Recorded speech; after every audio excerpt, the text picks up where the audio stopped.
The city of Troyes, France, was home to two of the major parshanim of the Chumash text. One was Rashi, the other his grandson, Rav Shmuel ben Meir of the RASHBAM, both adopting a Pshuta Shel Mikra approach to the Chumash text.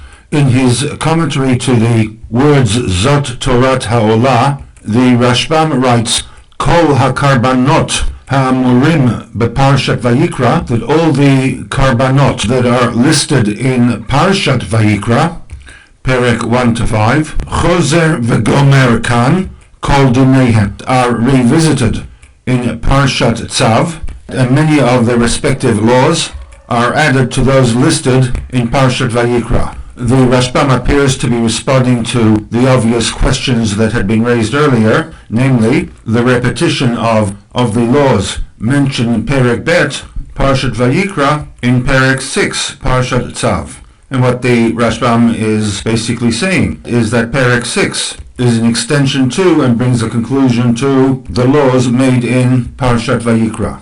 Accordingly, the translation of the Zot Torat Ha'olah would be translated as these are additional laws relating to the Korban Olah.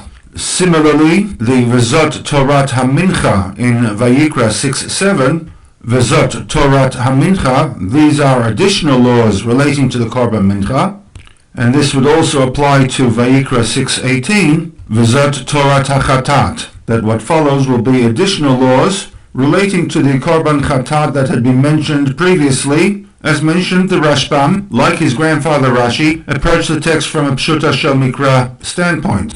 There is, however, a collection of interpretations provided by the Tanaim, dating back 1,000 years earlier, and collected in the Sefer TORAT KOHANIM, that provide a medrashic insight into the Chumash text. The TORAT KOHANIM quotes two Tanaic interpretation to the words Zot Hi Ha'olah, one attributed to Rabbi Yehuda, the other to Rabbi Shimon. According to Rabbi Yehuda, the words Zot Hi Ha'olah suggest a limitation, this to the exclusion of something else relating to the Korban Olah, and lists three situations where the Korban Olah would be invalid and therefore could not be placed upon the Mizbeach to be burnt as a Korban. Rabbi Shimon, on the other hand, takes a polar opposite position with respect to these three items and adds another 15 potential disqualifiers that, despite the fact that the disqualifiers invalidate the Korban, nevertheless, if the meat from these disqualified Korbanot were placed upon the Mizbeach, they may not be removed. She'im alu, if they went up, or in other words, they were placed upon the Mizbeach, lo yerdu, they may not be removed on account of the fact that the holiness, the Kedusha of the Mizbeach had been transferred even to these invalid Korbanot. The basis for his position comes from the words Zot Torat Ha'olah, Torah Achat L'chol Ha'olim.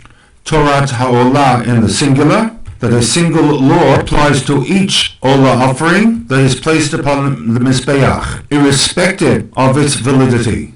She'im alu lo yerdu.